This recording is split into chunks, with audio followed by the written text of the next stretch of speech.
Well, good evening, everyone. I'm Joanne Myers, Director of Public Affairs Programs here at the Carnegie Council.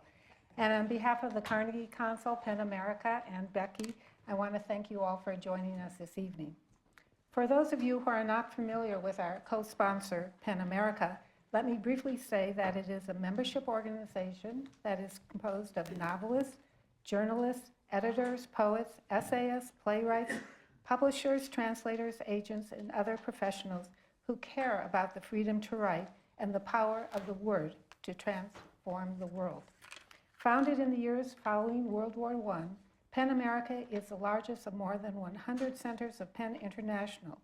And as part of this year's PEN Literary Festival, we are delighted to be co-hosting one of Britain's best-known public intellectuals, the esteemed philosopher A.C. Grayling. Professor Grayling, whose bio was handed out to you when you checked in, will be discussing his latest work entitled Democracy and Its Crisis.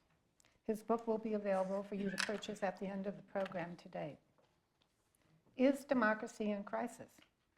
Ever since the Brexit vote and the election of Donald Trump, this question is one that is being raised more and more frequently. Yet it is not only in Britain and the US that democracy is being tested. With the advent of authoritarian leaders in Russia, Latin America, and the Middle East, the simultaneous rise of populism and the erosion of liberal democracy in Central and Eastern Europe, it's time to ask whether we have reached a crossroad, and if so, why? For a long time, representative democracy, a system of government in which all eligible citizens vote on representatives to pass laws for them, was morally preferable to other governing systems in its respect for people and their neighbors. It provided a feasible mechanism for pursuing social justice with the consent and will of the people.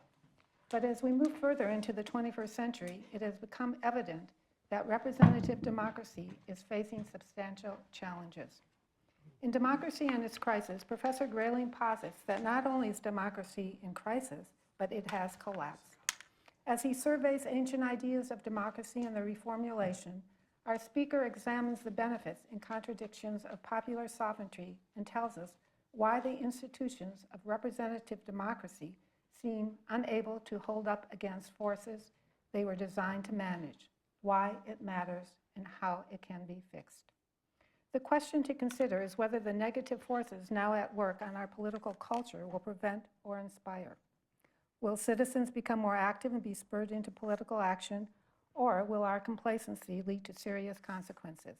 For further discussion, please join me in giving a very warm welcome to our guest this evening, Professor A.C. Grayling. Thank you. Thank you, Jan. Thank you very much indeed. Thank you very much indeed. Thank you. Well, you know what I mean when I mention Venn diagrams, don't you? So this being New York, this being Penn, this being Carnegie Council, that overlap of Venn diagrams makes me quite confident that you were all reading Plato in bed last night.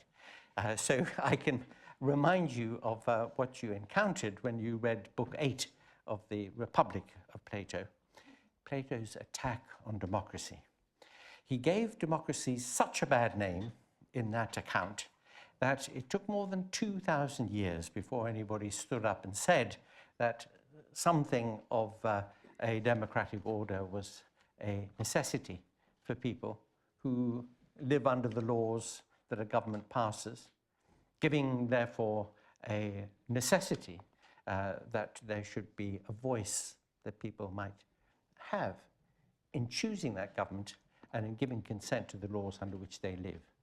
Let me just remind you that Plato said the problem with democracy is that it is just really ochlocracy in disguise. It's a wonderful word, that ochlocracy, O-C-H, means mob rule. That the reason why democracy collapses into mob rule is that ordinary people, and I put that phrase into quotation marks because of course there's no such thing as ordinary people, everybody's extraordinary, but just to use that phrase, ordinary people are insufficiently well informed, they're too short-termist, they're too self-interested, they're very often too prejudiced, and as a result, there will always be a great deal of conflict of opinions and different sets of desires, and that if you put political authority into the hands of the people, what you will get is anarchy pretty soon. And when anarchy occurs, because it is exhausting and because you can't get anything done, people will pretty soon welcome a tyrant, somebody who will come in, impose order, and get things back on track. History, if you look across the great landscape of time, seems to bear this view out. Think about the French Revolution, for example, ending as it did with Napoleonic rule. And Plato, in fact, was himself adducing some historical examples of things that had happened in some of the polities of the ancient Greek city-states where just this sequence of events had happened. So he was extremely skeptical about the value of democracy and indeed thought it was only a step away from the very worst possible consequence, which was tyranny itself. Now, his reason for thinking that ordinary people, again, using that phrase, were really incompetent to be the source of political authority in a state, is a reason which has been shared by many people since. Everybody knows that Winston Churchill said, democracy is the least bad of a lot of bad systems. But they forget that he also said that the strongest argument against democracy is 2 minutes conversation with any voter. And he meant exactly what Plato meant, that you would very, very quickly discover all that short-termism and self-interest and lack of information. The point was put much more trenchantly, in fact, by H.L. Mencken, your wonderful satirist, who said to believe in democracy is to believe that collective wisdom will emerge from individual ignorance. And again, that is just a reformulation of the Platonic view. But I like the anecdote that's told about Adlai Stevenson. You remember the great Adlai Stevenson, when he ran against Dwight D. Eisenhower back in 1952. He'd be a very intellectual, rather scholarly man. And somebody said to him, Mr. Stevenson, every thinking person in America is going to vote for you. And he said, I'm pleased to hear it, but I need a majority. Well, this is exactly the difficulty that Plato had identified. And there are many, many people who still think that way. But in the autumn, as we call it in England, of 1647, the new model army, commanded by Fairfax and Cromwell and Ireton, was in camp in a place called Putney, just outside London. It was then a little village outside London, in a moment of pause in the English Civil War. King Charles I had been defeated at the Battle of Naseby. He had been put into house arrest at Hampton Court. I have to say, if you're going to be in house arrest, you couldn't do better than Hampton Court, I shouldn't wonder. But there he was under house arrest. And the new model army was discussing with its commanders, who were called the grandees of the army, what the constitutional settlement would be when the war was finally over. And they wanted to have biennial parliaments, universal adult male suffrage. They wanted to have equal treatment in law. They wanted the House of Commons, the elected House of Parliament, to be the one where real political authority lay, not in the Crown and not in the House of Lords. In fact, they were making a demand for a form of democracy, limited, of course, because it was men only who would have the vote, but a demand for democracy which hadn't really been heard for over 2,000 years, since Plato had given it that bad name. And of course, the demand was refused by the grandees of the New Model Army, who thought that it was unthinkable that people should have the vote merely because they were adults or adult males. They thought that in order to be a participant in the government of the country, you should have a stake in the country. You should own property. You should have a property qualification, because only then are you really interested in good government. Only then would you use your vote wisely. If you gave the vote to somebody who didn't have any property, what would he do with it? He would use it to dispossess the people who had property and redistribute the property to himself. So of course you're not going to give the vote to the poor or to the people who are not educated. And that marked a moment in the beginning, the middle of the 17th century, the beginning of people thinking that there is something not to the point about the kind of consideration that Plato adduced about the incapacity of so-called ordinary people to be the locus of political authority. That's not the point about whether you're educated or not, or informed or not, or own property or not, but that just in virtue of being a citizen, just in virtue of your status as a member of the society.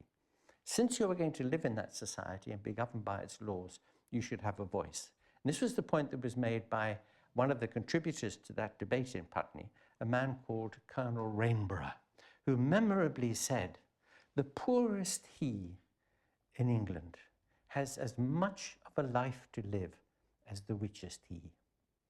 And that completely shifts the weight of the debate away from questions about who is entitled to participate to the idea of your right as a citizen, your right to a voice. And progressively over the next couple of centuries, through the work of John Locke in his second treatise on government, the thinking of Montesquieu, the very, very interesting work done by people like Madison and Jefferson here in the new United States at the end of the 18th century, when pretty well from scratch a new set of institutions was being constructed in order to parlay the consent of the people, as Jefferson put it, into a governmental structure which represented the interests of the people, through to de Tocqueville, Benjamin Constant, and John Stuart Mill in a book called Representative Government, published in the 1850s, at a time when the franchise was being extended more and more in the United Kingdom, or Great Britain as it then was. These ideas, the ideas about how you can really get the voice, the consent, the agreement of the people to government, these ideas were taking concrete form, and a development of structures was underway to make that possible, because something had been recognized, something implicit in that remark that Thomas Rainborough made in 1647. And it's this: if there is a right that somebody has just in virtue of being a citizen to having a voice in government, then, given all the problems that arise of the kind that Plato had identified, or other difficulties that might arise, or disparities that there might be in wealth and education and so on in society, what about a correlative right, another right, which is very important, namely the right to good government? We have a right to good government. Why? Because if we don't have good government, or let me rephrase that slightly, because after all, outside this room, there is nothing perfect in our world. So we can't expect to get good government if we mean anything too utopian by it. But let me use the phrase good enough government. Let me use that phrase in more modest ambition. We have a right to good enough government because unless we have good enough government, really good enough, then all our other rights are unclaimable.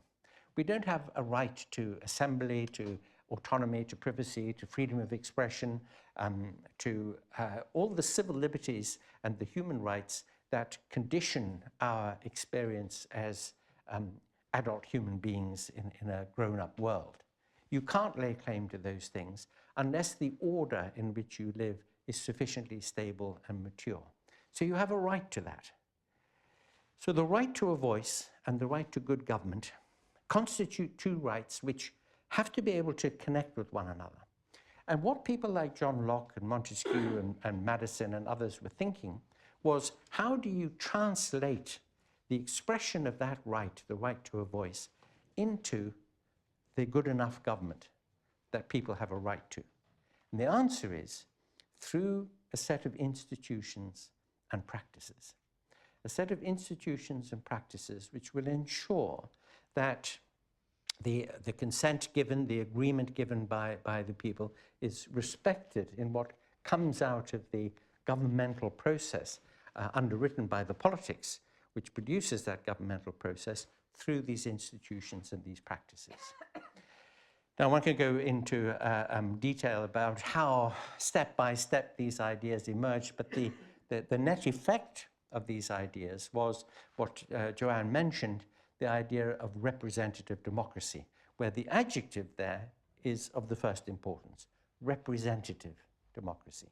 And what that means is this: we elect representatives. We elect people to go to the legislature, and we may elect our chief executive as well.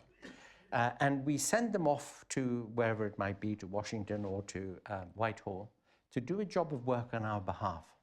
The job of work in question is to get the information, to do the due diligence, to listen to argument, to discuss and to debate, to form a judgment, and to act on that judgment. And if we don't like what they do, we can kick them out next time, and we can put in their place somebody who will do a better job for us. We send them there as our representatives to do that, not as our delegates or our messenger boys and girls. They're not going off to Washington or Whitehall just to report what the majority of people in their constituency happen to think, or in their district. We send them there to go and get those facts and do that thinking, and to listen to reason, we hope, and to act on it. That's the idea embodied in the notion of representation. The control that we have is the control of recall. If we have a good, a responsible fourth estate, and I have to say, in the United States of America, you're better served than we are in the United Kingdom in that respect, I'm sorry to say, because of the very corrosive effect of the tabloid press, so-called red top press in the United Kingdom. But responsible reporting, investigative reporting, holding to account, asking pertinent and tough questions, that's a really important part of the process between elections. The interaction of citizens and their representatives is very important in a representative democracy too. But the thing which is of greatest importance, of course, is this possession of an extremely valuable thing, which it took centuries and a lot of blood to get, and that is a vote. And that power of recall, that power of appointment, that power to confer a plenipotentiary responsibility on people to go and do their job of work on our behalf lies at the very heart of the idea of representative democracy. So in the ideal, and we're talking here about a slightly utopian situation where we have very good, honorable, intelligent representatives who understand perfectly well that what they're representing is the interests of their voters and of their country. And so they go off to wherever the legislature convenes to discuss with rationality in a well-informed way what would be the best thing to do in the general interest. That's the utopian vision. Now, unfortunately, as franchises have extended, and we can think of the process in the United States as rather similar to the UK, you know, by the First World War, there was pretty well a universal adult male suffrage in the UK. The franchise had been extended little by little, just eked out by those in power to stop, you know, too much revolutionary sentiment. By the First World War, it was universal among males. Because of the great contribution that women made in the First World War, in munitions factories and in the land army and in hospitals, women aged 30 and over were given the vote in 1919. I suppose this was on the assumption that by the age of 30, women might have grown a brain cell or two and could read a newspaper. The voting age was only equalized for men and women in 1928. The voting age was only made 18 in 1968. So you can see that the extension of the franchise has been very, very gradual and very grudging. But it has happened, and we're more or less in the situation now where we can say that the argument is an argument about the margins. Should we lower the voting age to 16? Well, that's been discussed in the United Kingdom. There are those among us here who've had teenage children who think I'd rather give them a Kalashnikov than the vote. You know, that might be one view. But personally, I rather think that the voting age should be 16, but it should be accompanied, of course, by a very rich offer of civic education in politics and government, that in high schools there should be a lot of commitment to, you know, mooting and voting and debating before the age of 16. I think also with Belgium and Australia, the voting ought to be compulsory. I noticed that in the presidential election in this country last year, out of a voting population of about 250 million, something like 120 million people voted. That seems pretty extraordinary, really, a great pity. In Australia, it's not compulsory to vote. It is compulsory to turn up at the voting booth. So you can destroy your ballot paper if you want to, if you really don't want to go to the prom with either of the two boys who've asked you, you know. But you have to turn up because it's recognized as a civic duty, and I think that's very important. Anyway, so this is pretty well where we are with the ideal of the structure. But of course, as the franchise has been extended, so politicians and political organizations, political machines, have recognized that in order to get their agendas through, they've had to learn how to manipulate those structures, to pull the levers in the right kind of way, and to influence from within those institutions so that the party agendas can be got through. Now, I'll make the following remark about the system in the UK, but you'll see the parallels with the US situation. In the United Kingdom, there are two major political parties. There are a couple of others. There's a third, rather small party, but mainly it's two political parties. These two political parties, in order to get their agendas through the parliamentary process, have to exert a very, very strict party discipline. They have what's called the whipping system. That sounds a bit problematic, but actually it comes from fox hunting, where they whip the dogs into pursuit of the luckless fox. And the whipping system involves obliging members of your party to vote for your party line, no matter what they personally think about the policies in question. Whether they're against their conscience or against their better judgment, they're whipped into it. And the whipping system is very strict. If you don't obey the party whip, you can lose the support of the party at the next election. So you don't get funding, you don't get support, you don't get the party machine behind you. But there's also, it's a rather well-known fact, that in the UK Parliament, at any rate, the 3 Bs are standardly employed to ensure the vote. And the 3 Bs are blackmail, bullying, and bribery. The bribery in question is, we'll give you a ministerial position or more support at the next election, and so on. The blackmail is, well, it works like this, actually. If you ever meet a British MP, you should say to them, tell me the very first thing that happened to you when you reached Parliament. And they will say, oh, the whips invited me to tea. And the whip said to me, you are now one of us, and we're going to look after you. And in order to look after you, we need to be able to protect you from anything that anybody might be able to, you know, creep up on you and attack you about. So any secrets?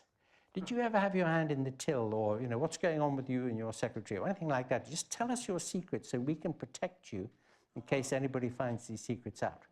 3 weeks later, you want to vote against the party line. They come and say to you, if you don't vote with us, it's going to be all over the newspapers what you did.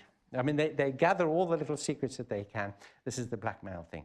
The bullying thing, well, there was a famous case just a couple of years ago of a member of Parliament being frog-marched into the lobby that his party wanted him in, with his arm up behind his back, held there by 2 other MPs. Now, you might ask yourself the following question: how is this possible? The answer is because the common law of England doesn't apply in the Palace of Westminster. The Palace of Westminster has a peculiar, I mean, that is the literal term, and also the correct term, status in the kingdom where the common law doesn't apply. If I, as an employer, were to bully or blackmail or bribe any of my employees, quite rightly, I would be up in front of an employment tribunal, PDQ, as they say, pretty damn quick. I'd be there the next morning. But in Parliament, they do this all the time. What is the net result of this? The net result is that your representative in Parliament is not representing you any longer, but is representing the party line. And there are cases, and I'm going to cite one, which should really stagger people, especially those Brits among you here, that back in March, the current government forced through a bill, a short bill, on triggering Article 50 to cause Brexit. Now, I'm going to be completely neutral about Brexit and tell you I think it's a damn stupid idea. But to trigger this bill, this Article 50 bill, they whipped their MPs, both major parties, whipped their MPs into the lobbies to support it. And MP after MP after MP after MP did so, obediently, saying it was the worst thing they'd ever done. They disagreed with it. It was against their better judgment, against their conscience, but they obeyed the party whip. Now, if that isn't a perversion of democracy, I don't know what is. And it's a much, much bigger and more significant issue, the idea of party discipline, of the control of the party machine, of the process in our legislatures, than you might think. It's a serious matter. It's equivalent in seriousness, really, to the role of big money in politics. Now, it happens that I think this problem is a more serious one in the United States even than it is in the United Kingdom, but it's bad enough in the United Kingdom. Here, of course, as a result of a Supreme Court decision a few years ago, which has allowed the formation of super PACs, you've now got extremely large sums of money applicable to the purchase of seats in the House of Representatives or the Senate. And if you had enough money, you could go so far as to buy yourself the White House. So that's a very serious matter too, when very, very, very large sums of money are applied to the distortion of the process of selection and representation in a country. So those are functional aspects of how the institutions and practices which were designed to take the consent of the people into good enough government have been captured and have been distorted by the influences inside the practice of these institutions. And there are a number of other things too. I'm being a bit mindful about the clock. But there are a number of other things that could be mentioned too. They're in the book. But I do want to mention, however, a thing which I think is by far the most serious because it is the most recent. And that is that we've always been conscious of the fact that our politicians, because of the nature of the political game, have used rhetoric and propaganda and sometimes haven't been completely truthful in what they've offered or promised or said or claimed. We've been aware of this. We've been aware of the fact that politics is a bit of a rough game and that you can't completely trust politicians to do what they say they will do. Now, one reason why you can't, of course, is that politics is a very difficult game and government is a very difficult matter. It's like herding cats, as they say. It's a very apt description, that one. You may go into politics full of ideals and aspirations and you want to do a great deal of good.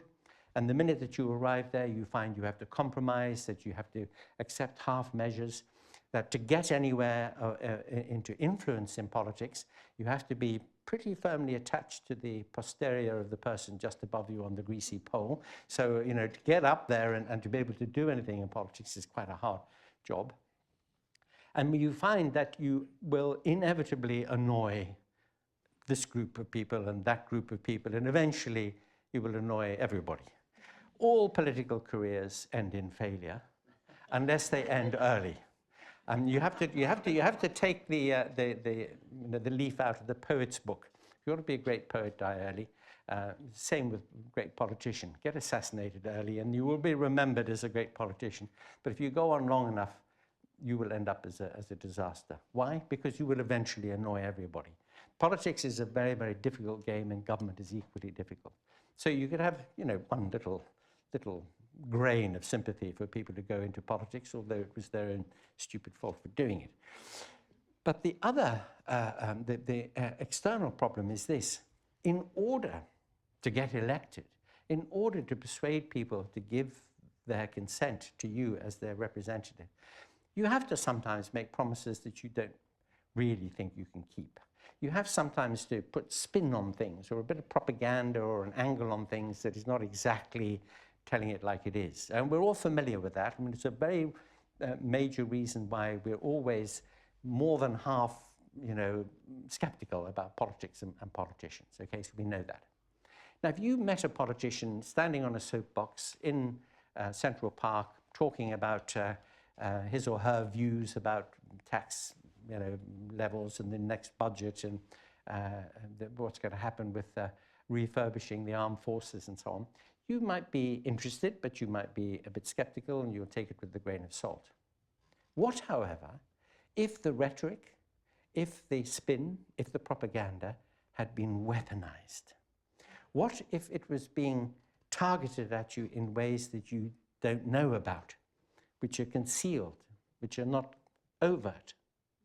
Well, this, alas, has happened. And it has happened because of our enthusiastic embrace of social media. And it is the use of social media and what happens on the internet now which has made manipulation of groups of people so much more serious a matter and so much less obvious a matter. Let me explain. You may remember that your president, during the election campaign last year, one evening at a rally, said, "I am Mr. Brexit." You remember that occasion? "I am Mr. Brexit," he said, "you'll see." And he was quite right, because his campaign team had employed the services of a company which had been very successful in securing the Leave vote in the United Kingdom, a company called Cambridge Analytica. Cambridge Analytica is a big data analytics company. Now, big data is an extraordinarily powerful tool in the natural sciences, in medicine, epidemiology, in examining social trends. What big data analytics does is it trawls hundreds of millions of data points with great rapidity, tremendously powerful algorithms in the computer terminology. And they're able to dig into the patterns that are discerned to get to the kind of granular causes of these patterns. So it's an extraordinarily powerful and very useful tool. But when this tool is applied to the manipulation of people's attitudes and beliefs in the political sphere, it's a somewhat different matter. What happens is this. By using the huge amount of data available in the social media sphere, these companies are able to profile people. Now, you know that if you use Google or any one of these major servers, that Google will profile you. It will profile you in order to be able to target advertising at you. In fact, it tells you this. Every time you go on some website, let's say we're going to put cookies on your machine so that we can watch you and we can work out what to send you. So that's familiar. We all know about that. It's been going on for a long time. What you may not know is that your profile, which, by the way, they know more about you than you do yourself, okay? Because they've got such a precise and accurate picture of you, your age, your gender, your sex, your education level, where you live, what you're interested in, and what you do, because it so carefully and accurately monitors all your activity in cyberspace. It's such a knowledge of you that when you go onto the internet to ask a question, to look for some information, who was the fourth wife of Henry VIII? What year did the Norman Conquest take place? Or any question like that, okay? Google will give you the information that it thinks on the basis of your profile that you would like. Now that, you dwell on that for a moment. You think you go on the internet to get some information, and you're being information that the server in question, the service in question thinks that you would like to have. That's a different matter altogether. Very good friend of mine here in New York, John Brockman, some of you may know him. I was over in London a couple of weeks ago. He said to me, I put on my Google Calendar the fact that I had to go and have an outpatient appointment at one of the New York hospitals. For the next 3 days, I was bombarded with advertisements for my local crematorium. Well, I mean, there's an example of how closely Google was monitoring him, and he wasn't very happy about what it was they were bombarding him with. But it's just a little indication of how it does it. So, on the basis of this profiling, what a company like Cambridge Analytica does when it's employed to deal with an election campaign is the following. Firstly, remember that there are two blocks, okay? There is the yes and the no, the in, the out, the Clinton, the Trump, whatever it might be. There are two blocks of voters. You're not pretty well going to change their minds very much. But in between, there are the undecideds, the swing voters. They may be in the 4 big swing states. There may be special reasons why they are undecided or vulnerable or open to persuasion or manipulation. If you can target them, then you might be able to tip enough of them over to get the result that you want. So what you do is, on the basis of your profiling, you identify groups of people. This little group here, you test messaging on them. You see what it is that's bothering them, and you test messages to them. In the case of the Trump team, Cambridge Analytica tested some of their messaging up to 30,000 times to get the message absolutely right, so that that message really resonated with that group. Now, you can see how that works, okay? You know, when you hear some politician say something that you agree with, you think to yourself, oh, he's smart, okay, because he's agreed with you, okay? So this message has got out there to that group, and that group says, yes, that's dead right. They've been captured. That really, really works to them. So you've hooked that group in to your man, your Trump, okay? Now that group there might be something different that's bothering them, so you tailor a message to them, you get the same effect. And so for lots and lots of little groups. Now these little groups may have nothing in common with one another other than the fact that they've been captured. They may loathe one another. They may not even know about one another. But they have been aggregated. They've been brought together into a single voting bloc. Enough to tip the balance. The clever thing about this is that you don't have to get a majority. You just have to get enough. As you know, Hillary Clinton got somewhere in the region of 3 million more votes than Donald Trump did in the popular vote, but he got the right votes in the right place, and he got the White House as a result. And those right votes were got by careful targeting regionally and with messaging to groups that were very, very carefully specified. Now, in a way, this would be okay. It wouldn't matter that you were part of a group that was being targeted by very careful messaging, very carefully designed messaging that the people sending you the message know will really work with you. It wouldn't matter if you knew that was happening, if you knew who it was that was sending you the message and why they were sending the message and who was paying for it and what they wanted you to do about it, if it was transparent. But the real problem is that this is not transparent. This is covert. This is hidden persuasion. This is the weaponizing of the propaganda and the spin to manipulate and to direct the vote in very, very crucial, sensitive areas of the undecided voting population in order to get a result. It takes money, and if money is going into a process that people are not aware of and they are being, indeed, nudged is the term. After all, the Nobel Prize for Economics was just given to the man who introduced that concept of nudging, of influencing. Now, I was in Australia about a month ago, and I was talking to a member of the security services there, one of whose responsibilities is cybersecurity.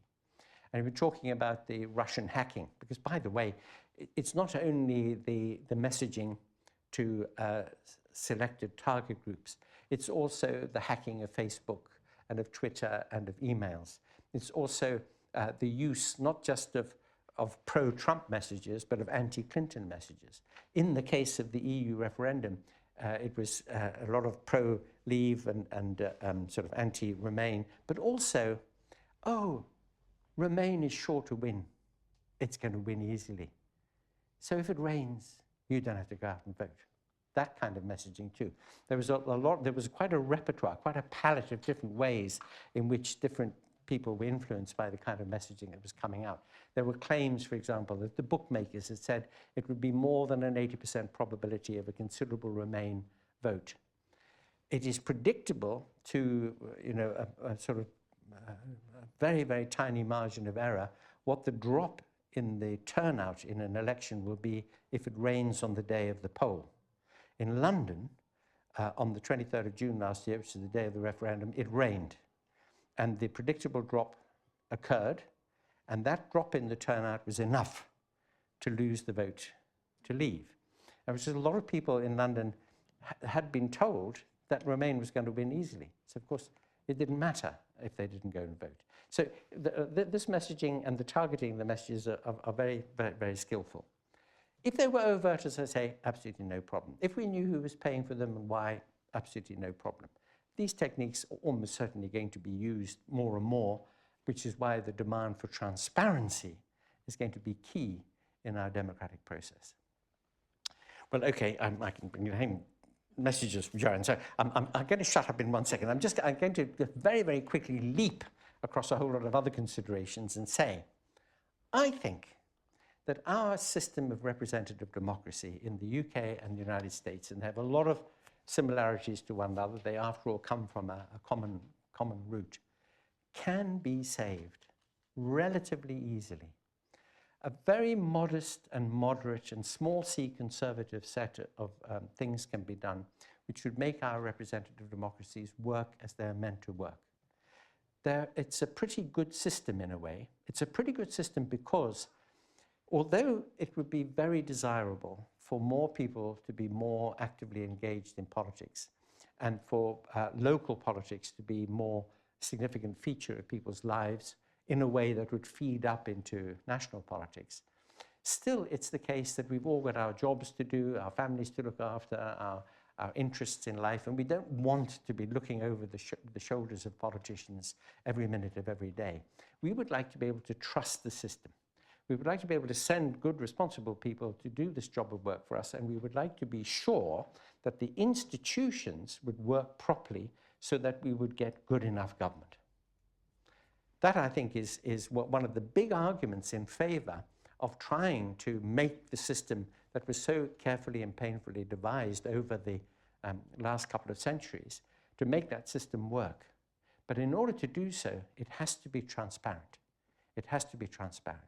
We have to break the grip of party machines on the way the institutions are run. We have to make sure that big money doesn't distort the process in ways that are very partisan, that only serve the interests of a particular section of society. We've got to make sure, in other words, that the system works as it was designed to work. Now, a lot of people come up with a lot of very exotic other ideas. What about sortition? Sortition is where we just, by lottery, choose people to go to the House of Representatives for a year and make the decisions, and then we cast the lots again, and another group of people go. So that's one suggestion. A suggestion that I don't mind is epistocracy. Epistocracy was Plato's idea that everything should be run by philosophers. Well, that's okay by me, I don't mind. But I think it's a bit implausible. And then very occasionally I think of some of my fellow philosophers and I think, oh, hang on a second, I think perhaps we'll stick with representative democracy. But we could make representative democracy work, and we should demand that it does. Transparency being absolutely key, breaking of the grip of the party machine, and control over the amount of money that is spent on elections. And those three things, just by themselves, would reclaim for us something that is designed to work in our interest. I'll stop there, Joanne.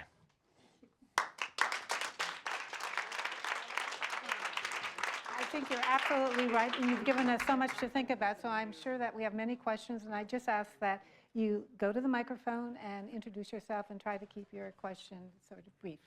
Thank you. I'm Don Simmons. I enjoyed your talk very much. The United States has had a series of crises of democracy over our history, even since the Civil War, Reconstruction, and the Red Scare period, the McCarthy period, Watergate break-in, and so on. Each time, democracy and liberalism have been restored by, in the wake of these challenges. Is there anything about the current challenges, our current administration and the rise of fake news and Tea Party and so on, that causes you to doubt that there will also be a return of the pendulum in due course? Well, do you know what? I think there are two very positive signs, actually, which the Trump phenomenon, and I have great diffidence here. I sympathize with your pain about this, so I don't like to prod into it too much. But you have a president who is probably the least qualified individual in the history of the world, or at least since Caligula anyway, to hold high office. And it must be tremendously worrying and embarrassing as it is for us Brits at the moment. We're embarrassed by the stupidity of Brexit. But here in the United States, two things that strike me as being very positive. One is that the whole false news, fake news agenda has been instantly spotted. And people are alert to it.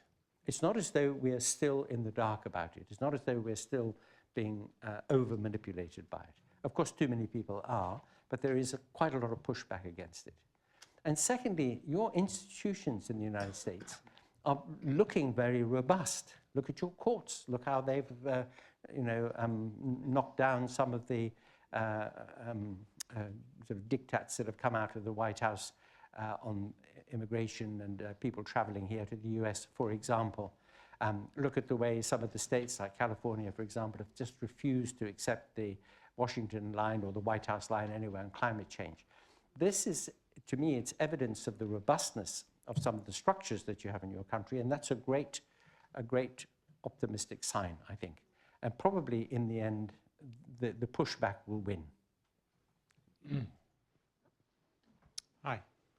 I'm wondering, I'm sorry, I'm Seth Siegel. How do you do? Thank you. Welcome to New York. You talked about some of the negatives of the rise of technology, but I wonder if you could talk about your prognostication about the benefits of it. Particularly, do we need representative democracy, at least in the form that we've had it? We don't need, perhaps, to have a centralized government in Washington, D.C., when you could have something akin to the Athenian idea of democracy, where every citizen can vote on key issues and in a prompt way. You could use technology to have people engaged, to learn key issues, and moreover, to vote their opinions, even if it's a shifting opinion. Could you talk a little bit about where you think technology is going? It's changing every other part of society, every industry, and why wouldn't it also soon be changing governance? Yeah. Or politics? Sure. Well, I agree with that. Of course, a key issue there is the security issue, because at the moment, at any rate, the cyberspace is so porous, so hackable, so manipulable, that we would have to find ways of making it completely secure so that the government could be enacted through those media, and we could vote online, and we could, perhaps introduce, although I don't think that referendums are naturally at home in representative democracies, but there might be ways in which the voting system could be further democratized, that more people could be brought into the system and encouraged to vote, especially if it were made compulsory, through these means. So I agree with you that it could be a very useful tool if it could be made secure. My guess, however, is that the effect of technology on democracy is going to be indirect in other and less predictable ways. One thing we know, for example, is that the advent of super intelligent AI is going to make a huge difference to the way people work, and even indeed whether they have jobs or not. A concept which has been around for a long time now is the concept of universal basic incomes, which may become necessary if very, very large numbers of people are displaced by automation in our economy. And one of the things which has been noted about the use of basic incomes in places where pilot schemes run, and there are a number of them in South Asia and in Africa, is that people become more participative.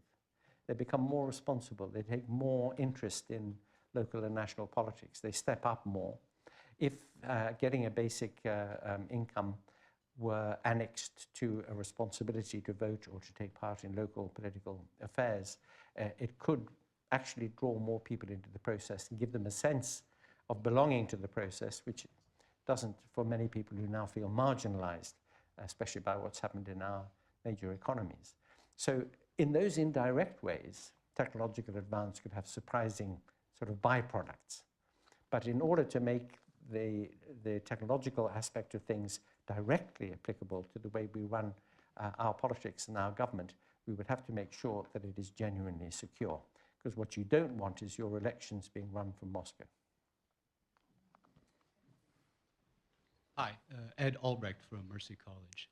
I hear of developments from the UK where the Home Secretary, Amber Rudd, is enacting legislation which would make reading certain websites, extremist websites, punishable by 15 years of jail. This is for reading, not for downloading material or uploading or writing anything, just for visiting the website.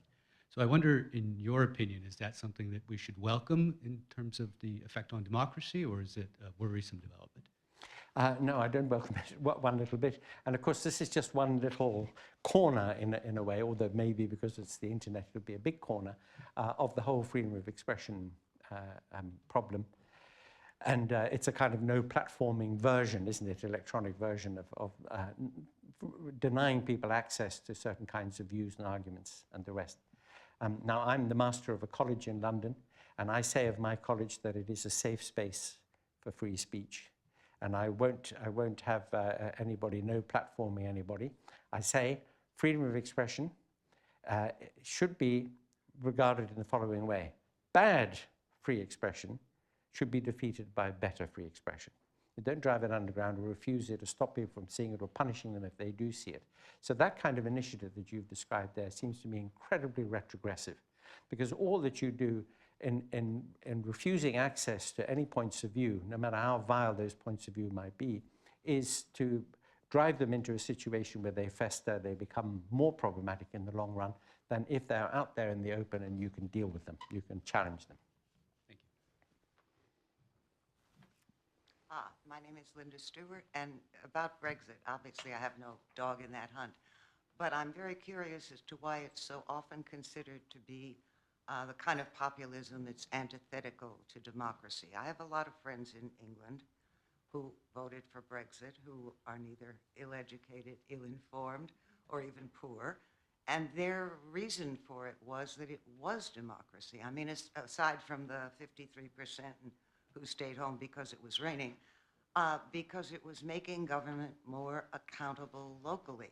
It was getting rid of the yoke, this was their take on it, of an unaccountable, unelected, micromanaging group in Brussels and bringing it back to a more authentic democracy. So I'm interested in your take on that. Yes, very, very interesting when that line is argued. It happens, by the way, that the electorate enfranchised for the referendum was a general election electorate rather than the referendum one, which means that it was restricted. So there were three groups of people who had a very material interest in the outcome of the referendum who were excluded deliberately. I mean, it was because there was debate about it in the House of Commons and in the House of Lords. They were deliberately excluded from the franchise. So, and of that franchise, of that restricted franchise, 37% of the electorate voted to leave.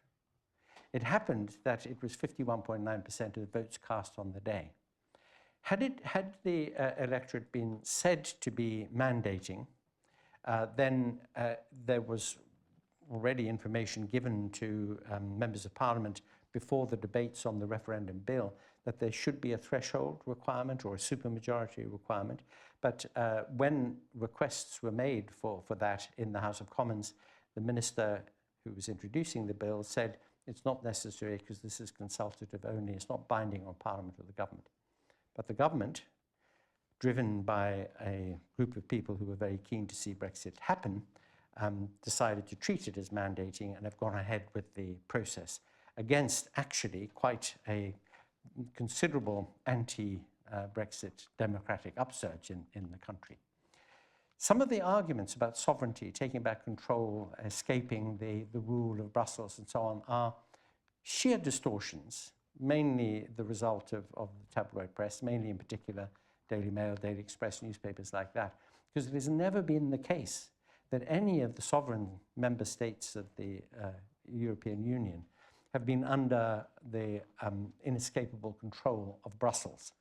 Brussels has the Secretariat in Brussels, which carries out the requirements of the Council of Ministers, which are all the member state governments who jointly put forward European Union legislation and has it ratified by the European Parliament, whose members are voted by citizens of all the member states. So it's actually a more democratic system than the UK system is, because we have, unfortunately, like you here, we have the first past the post voting system, which means that successive governments are always voted on a minority. First past the post, by the way, is a very, very undemocratic system. You can easily see why. Think of a constituency or a district with 100 electors. 10 people stand, 8 of them get 10 votes, 1 gets 9 votes, 1 gets 11 votes. That's the person who goes to the legislature. The other 89% people are not represented at all. That's what happens in the UK. It's not what happens in Europe. Europe is proportionally represented. The Council of Ministers, the heads of state of the European governments, are the ones who formulate policy. The Brussels, this metaphor that people use, merely it carries out, it's a civil service, it carries out the instructions of the Council of Ministers. So this whole business about sovereignty. I can tell you, you can go online, and there's a white paper that was published by the government Usually white papers are published before discussions in Parliament, but this one happened to be rushed out after a discussion in Parliament. The white paper on the Article 50 bill. Section 2, paragraph 1 says, the United Kingdom has never been without sovereignty. It's never been the case that it's been under the cosh from any outside body. The United Kingdom has never been without sovereignty, but it has sometimes felt like it. I'm quoting. If that is a reason to leave the EU, then we're in serious trouble. So you should get back to your chums and tell them to read that paper. Hi, Jim Trout from the website foreignpolicy.com. Your description of the crisis had a lot to do with technology. And your sense of the cure had a lot to do with the technology, with social media. I wonder, though, if the problem has as much to do with people's susceptibility to that technology, and if that in turn comes from something that isn't caused by the technology, for example, loss of social trust. I think many of the philosophers you cited, Jefferson, Mill, Tocqueville, assumed a level of social trust in a democracy, which we don't seem to have now, and perhaps neither in Brexit as well. Is that part of the problem? And if it is that susceptible to the kinds of solutions that you were talking about? I think you're dead right about it. It's a very good point that you make. The trust has long since been compromised, I think, and may now have been lost completely. And it may take the form of the sense that a lot of people have of being marginalized or left behind or disregarded by people who do have their hands on the levers of government. This has been cited actually as in terms of a populist upswell of resentment against the elites and the current order.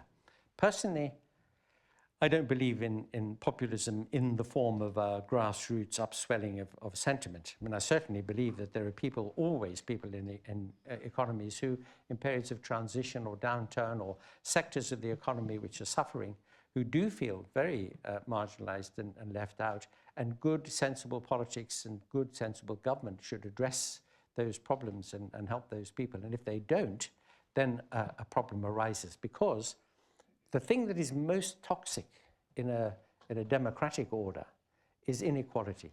And when inequality grows and it becomes palpable, very serious resentments arise and anxieties occur, and which can be exploited by demagogues. There will be people who will claim that they understand the problem of these people and they know who to blame and they're going to fix the problem. You have here in the United States of America the extremely implausible spectacle of a man who lives in a penthouse on top of a high-rise building at Fifth Avenue telling the blue-collar workers that he's going to save their bacon for them. In the United Kingdom, for example, you have people who, again, feel left out, marginalized, left behind, being told that the problem is the EU, when actually the EU are trying to invest money in their areas to regenerate and so on. So you get that difficulty. And there is a serious problem here, because people in middle and lower incomes in the advanced economies of the world over the last 25 years or more, but certainly since 2008, have seen their living standards stagnate. Top 1%, their wealth has grown fourfold in the same period. And with that kind of inequality in society, you're guaranteed to have certain sorts of difficulties which can be exploited. And so they have been. You look at Europe at the moment, you see the rise of the right. In Austria, you see Marine Le Pen doing better than she's ever done in the presidential election. This is because of those kinds of frustrations. Personally, I don't think that the right will stay that high in the polls for very long once those difficulties have been addressed. But they certainly exist. That is where the lack of trust comes from. That if you don't believe that people are interested in what you're doing, that the political process is going to be part of a solution to your problem, then your disaffection, your sense of impotence and futility grows as a result. What it takes, however, is, it's terribly important that people should feel that they genuinely are part of the story, but it also takes genuine leadership. To go and explain what the problem is and why there is a problem and what can be done about it and how to engage people in being part of the solution to the problem is where you get, people of genuine statesmen and stateswomen stature. We're lacking those. Yeah.